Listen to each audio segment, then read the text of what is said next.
প্রতারণার অভিযোগে 5 চীনা নাগরিককে আটক করেছে গোয়েন্দা পুলিশ। তাদের কাছ থেকে জব্দ করা হয়েছে মোবাইল ফোনের 51,000 সিম। গ্রেপ্তারকৃতদের বিরুদ্ধে চাকরি দেওয়ার প্রলোভন দেখানোর কথা বলে অনলাইনে প্রতারণার অভিযোগ করেছে সোমবার রাজধানীর বাটার থানার একটি আবাসিক এলাকায় ও মিরপুর অভিযান চালিয়ে 5 চীনা নাগরিক সহ 8 জনকে গ্রেপ্তার করেছে ডিবি পুলিশ। সংবাদ সম্মেলনে ডিবির সাইবার ইউনিট জানায়, দীর্ঘদিন ধরে তারা সাধারণ মানুষের সাথে প্রতারণা করে আসছিল।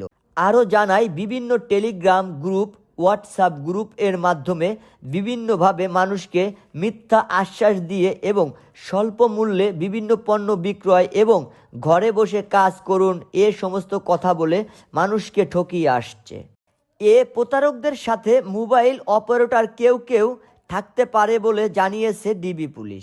টোটাল অপারেশন করে 5টি ল্যাপটপ, 51,251টি সিম, বিভিন্ন ব্র্যান্ডের 50টির মতো মোবাইল এবং 2টি সিপিইউ আমরা উদ্ধার করতে পেরেছি।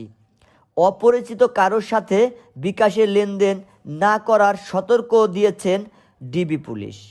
শফিক সাগর, বিবিসি বাংলা টিভি।